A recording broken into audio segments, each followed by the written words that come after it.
영구 군비 경제와 전후 장기호황. 영구 군비 경제 이론은 다른 말로 상시적 군사 경제론이라고도 하는데요. 이는 1950~60년대 세계 경제, 즉 선진국의 장기호황을 설명하는 이론입니다. 처음 접하는 분들에게는 생소한 개념일 수 있는데요. 이 이론은 오늘날 두 가지 측면에서 중요한 의미를 갖고 있습니다. 하나는 스탈린주의가 전후 시기를 자본주의의 전반적 위기라는 개념으로 정세를 잘못 진단한 것에 대한 비판과 에르네스트 만델 등의 정통 트로츠키주의 계열이 전후 장기호황의 현실을 직시하지 못하고 부정한 것에 대한 비판입니다. 다른 하나는 이 이론이 20세기 전반기, 중반기, 후반기의 세계 경제 모순의 흐름을 노동계급의 관점에서 일관된 논리로, 다시 말해 이윤율 저하경향 법칙이라는 마르크스주의 경제학 논리로 유일하게 설명해 낼 수 있는 이론이라는 점에서 오늘날 의미가 있습니다. 영구 군비 경제론의 핵심은 군사비 증강이 경제 전반의 이윤율 저하경향을 지연시키는 효과를 설명하는 것입니다. 이는 2차 세계대전 이전 소련 국가자본주의에서 두드러지게 나타났고 전후 미소 초강대국 냉전체제에서 일반화된 특징입니다. 이윤율 저하경향이라는 개념은 처음 접하는 분들에게는 낯설은 경제 개념이기 때문에 별도의 영상으로 한번 다루겠습니다. 그럼 본론으로 들어가 보죠. 1부, 전후 가난과 불안이 사라지고 있다. 1956년 영국의 한 사회민주주의 정치가가 이렇게 선언했습니다. 가난과 불안이 사라지고 있다. 생활 수준은 빠르게 오르고 실업의 공포는 계속 줄어들며 평범한 젊은 노동자는 그의 아버지가 감히 꿈도 꾸지 못한 희망을 품고 산다. 앤서니 크로스랜드라는 인물의 말입니다. 그의 결론은 분명했습니다. 자본주의는 마침내 위기를 극복했고 우리는 거대한 풍요의 문턱에 서 있다는 것이었습니다. 그런데 이 결론 어디서 많이 들어보지 않았나요? 그렇습니다. 그보다 60년 앞서 독일의 베른슈타인이 똑같은 결론에 도달한 적이 있습니다. 우리가 사회민주주의 편에서 다뤘던 그 수정주의의 아버지 말입니다. 베른슈타인 역시 자본주의가 점점 위기를 길들이고 있으니 이제 혁명 따위는 필요 없고 점진적 개량으로 충분하다고 주장했지요.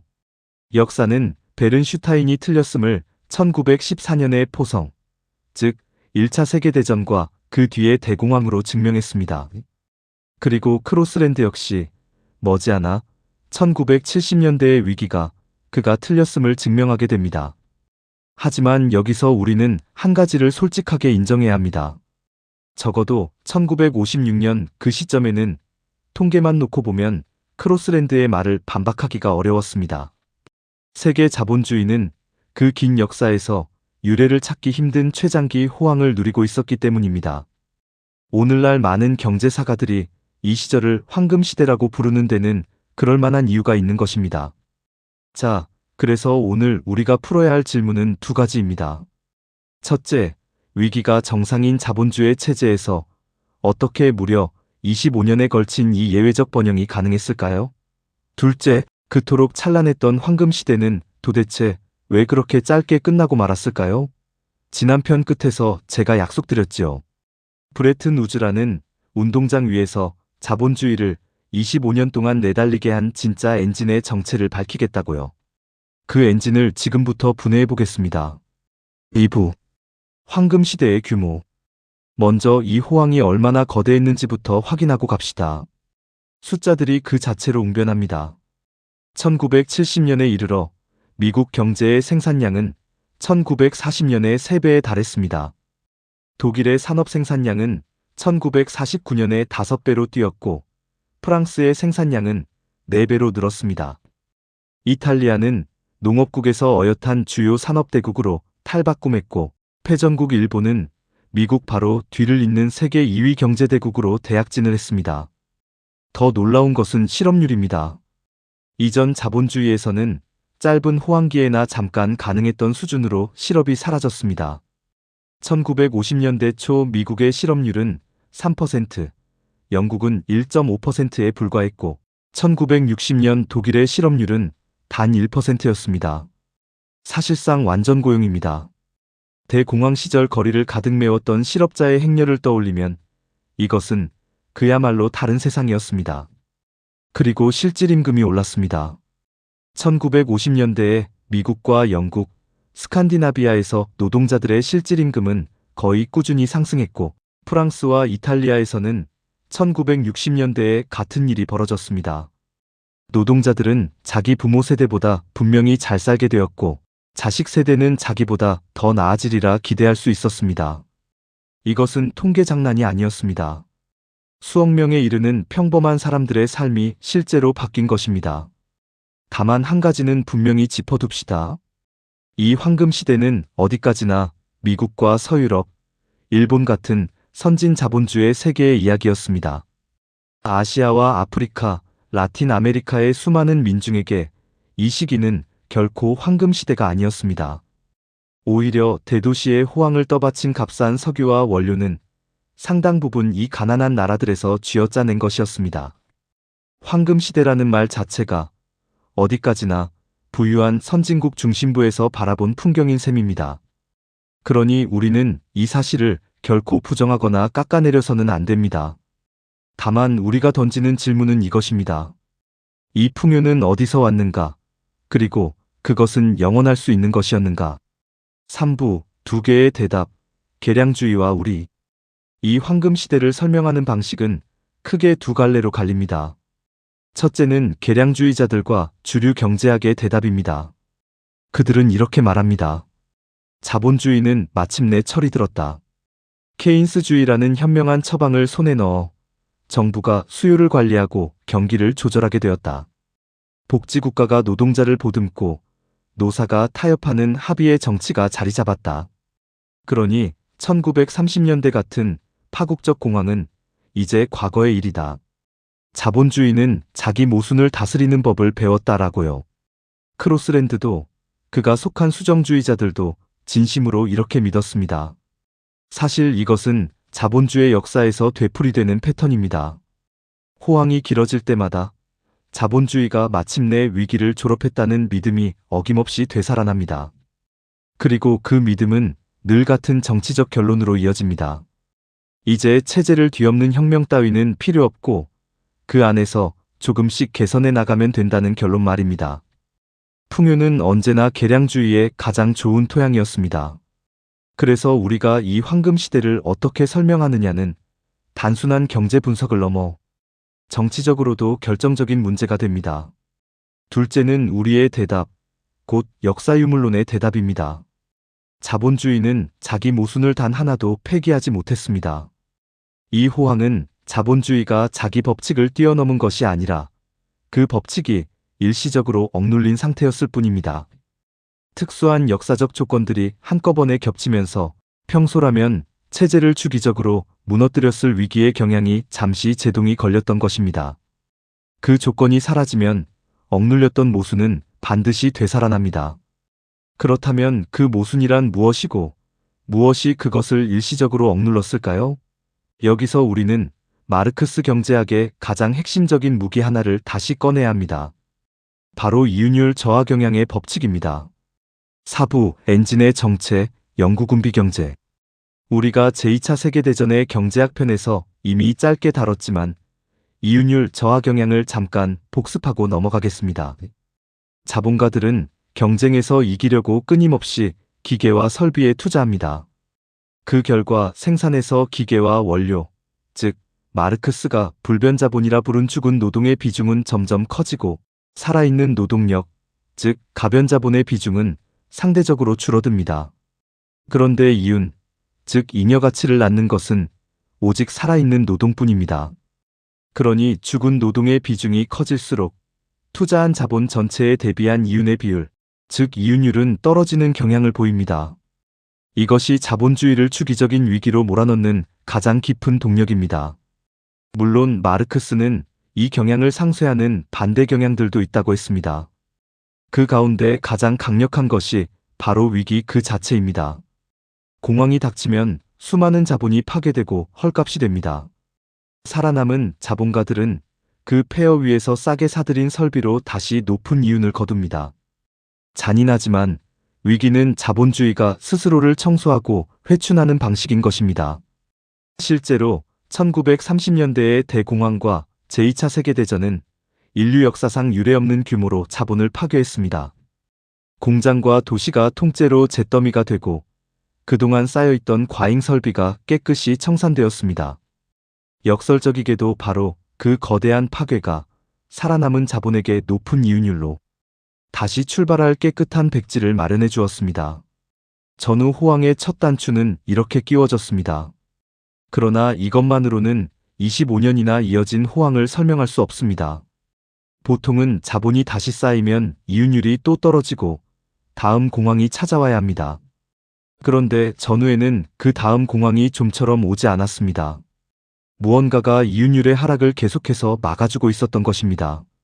그 무언가가 바로 영국의 혁명적 마르크스주의 전통에선 토니 클리프와 마이클 키드런, 그리고 크리스 하먼이 이론으로 벼려낸 영구군비경제론입니다.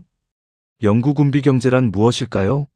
핵심은 냉전 시기에 미국과 소련을 비롯한 강대국들이 전쟁도 하지 않는 평시에 천문학적인 군비를 해마다 계속 지출했다는 사실에 있습니다. 과거에는 전쟁이 끝나면 군비도 줄었습니다. 그런데 냉전이라는 항구적인 군비 경쟁 속에서 군비 지출은 평상시의 일상이 되어버렸습니다. 이 전환의 결정적인 계기가 된 것이 바로 한국전쟁이었습니다. 사실 제2차 세계대전이 끝나자 많은 사람들은 미국 경제가 전시 수요가 사라지면서 다시 1930년대식 불황으로 미끄러지지 않을까 두려워했습니다. 실제로 1949년에는 가벼운 경기 후퇴가 찾아오기도 했죠. 그 무렵 미국 지배층 안에서는 소련에 맞서 군비를 대대적으로 늘리자는 구상이 나왔지만 빠듯한 전후 재정 탓에 좀처럼 실행에 옮기지 못하고 있었습니다. 그런데 1950년 한국전쟁이 터지자 그 모든 주저가 단숨에 사라졌습니다. 미국의 국방 예산은 1950년 약 120억 달러에서 1953년 500억 달러로 불과 3년 만에 4배 넘게 폭증했습니다. 전시에나 쓰던 거대한 군비 지출이 한국전쟁을 계기로 평시의 항구적인 구조로 굳어진 것입니다. 다시 말해 한국전쟁은 영구 군비 경제가 본격적으로 자리 잡은 결정적 분기점이자 전후 호황이 불황으로 주저앉을 뻔한 고비를 넘기게 해준 사건이었습니다. 그 규모는 상상을 초월했습니다. 그 뒤로도 끝없는 핵무기 경쟁과 베트남 전쟁으로 이어지는 동안 미국은 전쟁을 하지 않는 평시에도 국민이 생산한 부의 거의 10분의 1을 군사비에 쏟아부었습니다. 군수산업은 미국 경제의 한 축으로 굳어졌고 수많은 기업과 노동자, 연구소와 대학이 이 거대한 군비의 젖줄에 매달리게 되었습니다. 오죽하면 군인 출신인 아이젠하워 대통령조차 1961년 퇴임연설에서 군산복합체라 불리는 이 거대한 군사산업 유착이 민주주의 자체를 위협한다고 경고했을 정도입니다. 군비는 더 이상 전쟁을 위한 일시적 비용이 아니라 체제를 굴러가게 하는 항구적인 구조물이 된 것입니다. 이 항상적인 군비 지출이 두 가지 방식으로 자본주의를 떠받쳤습니다. 첫째는 수요의 측면입니다. 1930년대 대공황의 본질이 상품은 산더미처럼 쌓이는데 그것을 사줄 시장이 없는 과잉 생산이었습니다. 그런데 군비는 국가가 보장하는 결코 마르지 않는 거대한 시장을 만들어냈습니다. 탱크와 전투기와 미사일을 국가가 끝없이 사들이니 공장은 멈추지 않고 돌아갔고 노동자는 일자리를 잃지 않았습니다.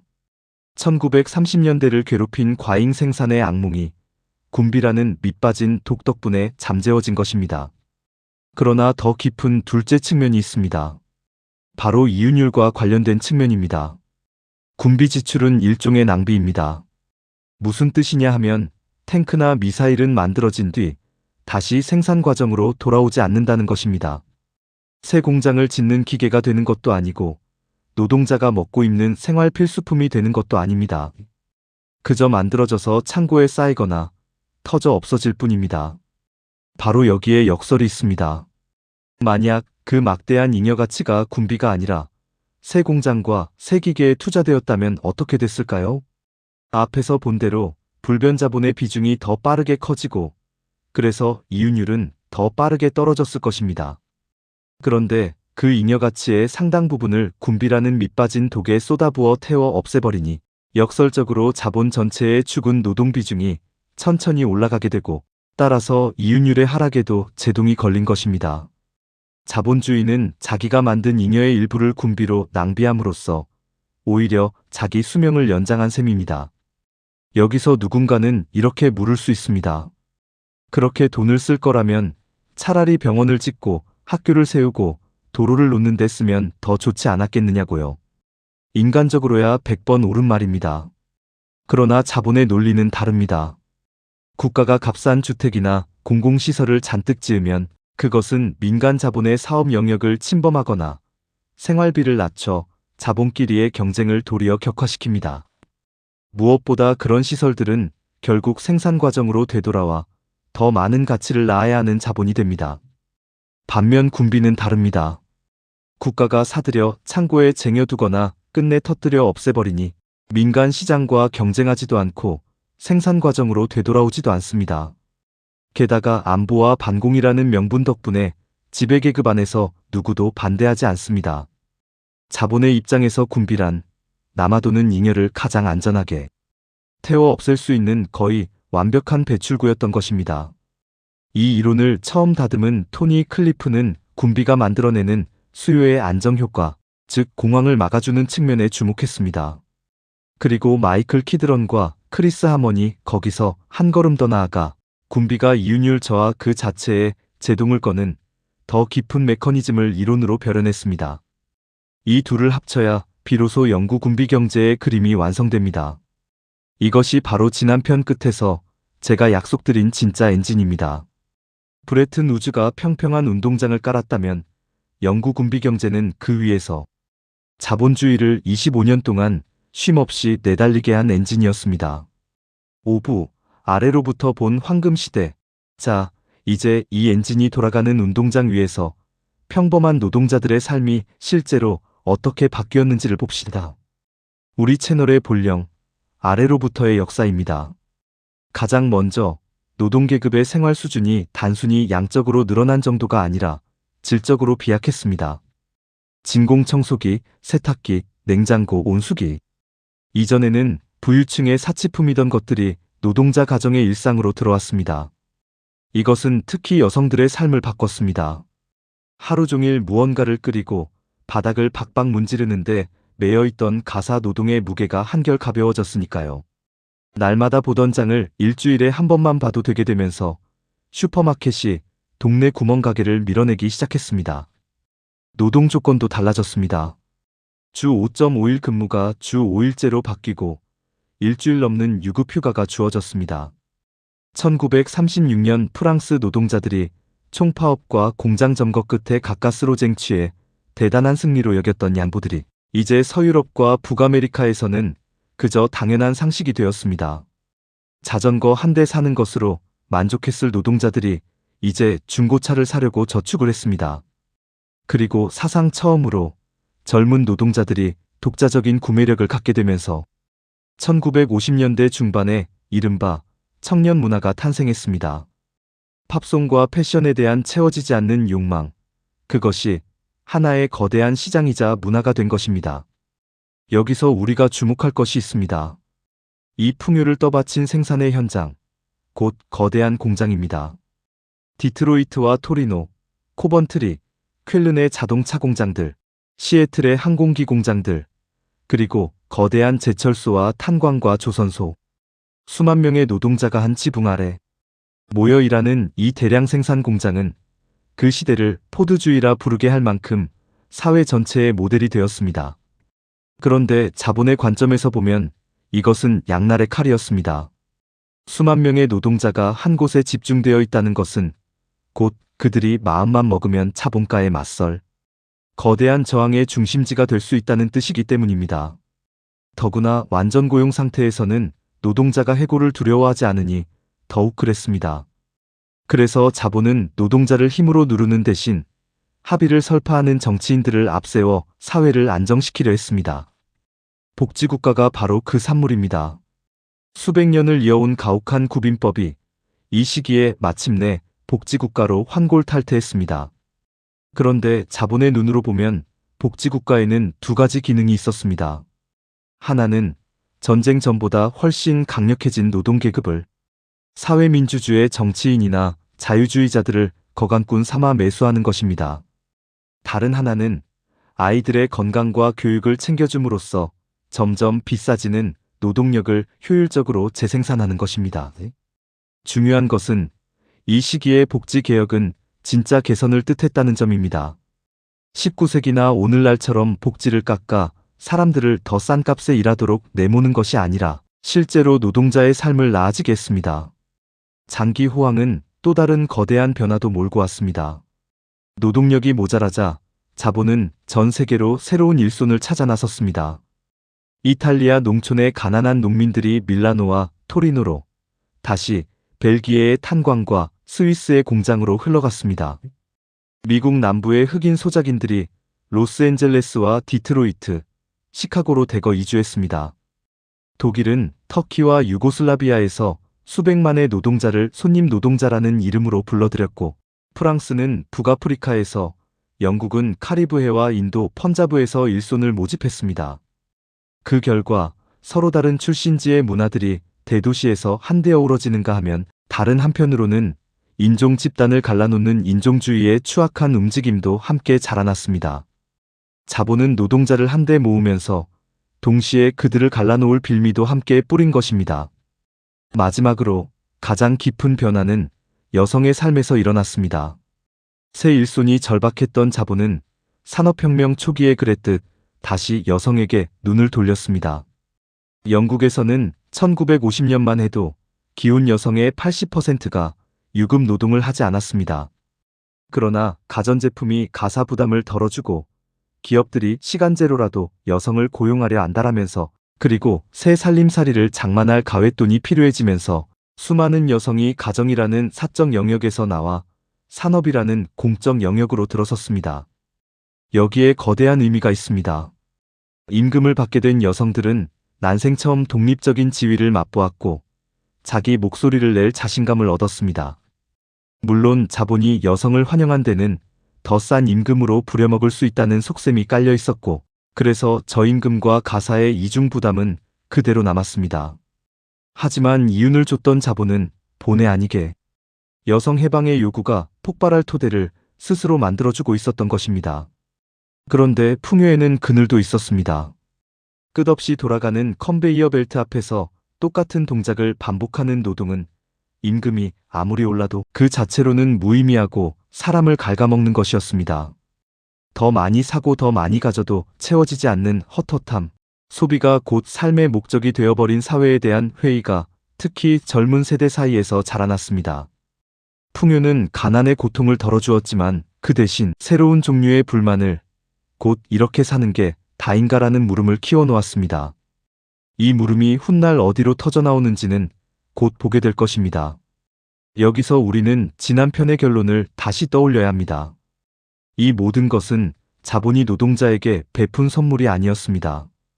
그것은 자본 축적이라는 기계가 잘 돌아가는 동안 떨어진 부산물이었고, 따라서 그 기계가 멈추면 언제든 거두어질 수 있는 것이었습니다.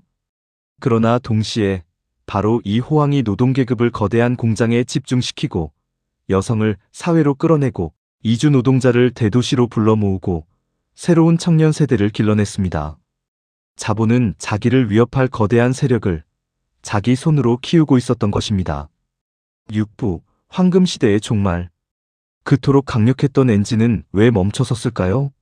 답은 영구 군비 경제 자체의 모순 안에 있었습니다. 핵심은 군비 지출이 나라마다 고르지 않았다는 데 있습니다. 미국과 소련은 어마어마한 군비를 쏟아부었습니다. 그러나 전쟁의 패배에 무장이 해제된 독일과 일본은 군비에 거의 돈을 쓰지 않았습니다. 자, 그러면 어떤 일이 벌어질까요? 군비에 돈을 덜 쓴 나라는 그만큼의 잉여를 고스란히 생산적인 투자에, 즉 더 좋은 공장과 더 효율적인 설비에 쏟아부을 수 있었습니다. 그 결과 독일과 일본의 산업은 무서운 속도로 성장했고 그 값싸고 질 좋은 상품으로 세계 시장에서 미국과 영국의 상품을 밀어내기 시작했습니다. 앞서 본 통계, 독일 생산량 5배, 일본의 세계 2위 도약이 결코 우연이 아니었던 것입니다. 군비라는 짐을 진 나라가 그 짐을 벗은 나라에게 시장을 빼앗기는 역설이 벌어졌습니다. 그러자 미국 같은 군비 대국도 경쟁에서 살아남으려면 군비 부담을 줄일 수밖에 없게 되었습니다. 세계 전체로 보면 잉여 가운데 군비로 낭비되는 몫의 비중이 점점 줄어든 것입니다. 그런데 군비라는 낭비가 바로 이윤율 하락을 막아주던 제동장치였지요. 그 제동장치가 헐거워지자 그동안 억눌려 있던 이윤율 저하 경향이 다시 고개를 들기 시작했습니다. 1960년대 후반에 이르면 선진자본주의 나라들에서 이윤율이 다시 떨어지고 있다는 신호가 곳곳에서 나타났습니다. 여기에 더해 폐허에서 되살아난 독일과 일본은 물론 서유럽 전체의 자본이 한꺼번에 세계 시장으로 쏟아져 나오면서 세계적 규모의 과잉 축적과 과잉 경쟁이 빚어졌습니다. 너도 나도 같은 상품을 쏟아내는데 시장은 그만큼 빠르게 늘지 않으니 이윤을 둘러싼 다툼은 갈수록 살벌해졌습니다. 호황을 떠받치던 조건들이 바로 그 호황의 성공 때문에 하나씩 허물어지고 있었던 것입니다. 그리고 마침내 균열은 터져나왔습니다. 1971년 지난편에서 본 그 닉슨 쇼크와 함께 브레튼 우즈 체제가 무너졌습니다. 운동장 자체가 갈라지기 시작한 것입니다. 이어 1973년 중동의 산유국들이 석유값을 폭등시킨 오일 쇼크가 세계를 강타했습니다. 그러자 전쟁이 끝난 이래 처음으로 모든 선진국이 동시에 빠져드는 전반적 불황이 찾아왔습니다. 물가는 치솟는데 경기는 가라앉는 이른바 스태그플레이션이 자본주의를 사로잡았습니다. 케인스주의의 처방도 더는 듣지 않았습니다. 그리고 이때부터 자본의 태도가 돌변합니다. 호황기에 노동자에게 내주었던 것들, 즉 완전 고용과 오르는 임금, 후한 복지를 이제 하나씩 도로 거두어들이기 시작한 것입니다. 지난 편에서 우리가 미리 짚어두었던 그대로지요. 자본이 베푼 것은 자본의 형편에 따라 언제든 회수될 수 있는 빌린 것에 지나지 않는다고 했습니다. 1970년대 말부터 등장한 대처와 레이건, 그리고 뒷날 신자유주의라 불리게 될 자본의 반격이야말로 바로 그 회수의 다른 이름이었습니다. 다만 그 이야기는 조만간 다른 영상의 몫으로 남겨두겠습니다. 황금 시대는 그렇게 끝났습니다. 대략 1948년부터 1973년까지 25년 남짓. 한 역사가가 이 시기를 두고 표현했듯 그것은 말 그대로 특수 조건의 황금 시대였습니다. 자본주의의 긴 역사에서 보면 위기와 위기 사이에 잠깐 끼어든 예외적인 막강극이었던 셈입니다. 7부 모순은 극복되지 않았다. 그리고 1968년 혁명. 이제 처음의 질문으로 돌아가 봅시다. 자본주의가 모순을 극복했다는 크로스랜드의 말은 옳았을까요? 아닙니다. 1950년대의 황금 시대라는 것은 자본주의가 자기 모순을 극복한 증거가 아니었습니다. 그것은 거대한 전쟁의 파괴, 냉전의 영구 군비 경제, 값싼 원료와 석유, 그리고 브레튼 우즈의 안정이라는 특수한 조건들이 한꺼번에 겹쳐 위기의 경향을 잠시 억눌렀던 한 시기였을 뿐입니다. 그 조건이 하나둘 사라지자 억눌렸던 모순은 어김없이 되살아났습니다. 1914년의 포성이 베른슈타인을 반박했듯이 1970년대의 위기가 크로스랜드를 반박한 것입니다. 개량을 통해 자본주의가 길들여진다는 믿음은 호황이라는 모래 위에 지은 집이었습니다. 그러나 황금 시대는 자본이 의도하지 않은 유산 하나를 남겼습니다. 바로 그 호황이 자기를 무너뜨릴 힘을 키워놓았다는 것입니다. 거대한 공장에 집중되어 자신감으로 가득 찬 노동계급, 사회적 생산으로 걸어들어와 해방을 요구하기 시작한 여성들, 대도시의 심장부로 모여든 이주노동자들, 그리고 풍요 속에서 자라나 기존 질서에 반항하기 시작한 새로운 청년 세대, 그들을 잠재우기 위해 베풀어진 바로 그 풍요가 도리어 그들에게 떨치고 일어설 자신감과 힘을 주었습니다. 그리고 그들은 정말로 떨치고 일어났습니다. 호황의 끝자락인 1968년 프랑스 파리의 바리케이드와 1000만 노동자의 총파업에서 시작된 불길이 전 세계로 번졌습니다. 미국에서는 베트남 전쟁 반대 운동과 흑인 민권운동이 거리를 가득 메웠고, 체코 프라하에서는 관료적 지배에 맞선 봉기가, 멕시코와 일본과 이탈리아에서도 학생과 노동자의 반란이 잇따랐습니다. 학생과 노동자가, 흑인과 여성이, 식민지의 민중이 거의 동시에 들고 일어난 그해, 자본주의가 가장 잘 나가던 끝에서 터져나온 이 거대한 반란이야말로 풍요가 결코 해방을 대신할 수 없다는 것을 보여준 사건이었습니다. 그 1968년의 세계적 반란, 이것은 우리의 다음 이야기로 남겨놓겠습니다. 지금까지 함께 해주셔서 감사합니다.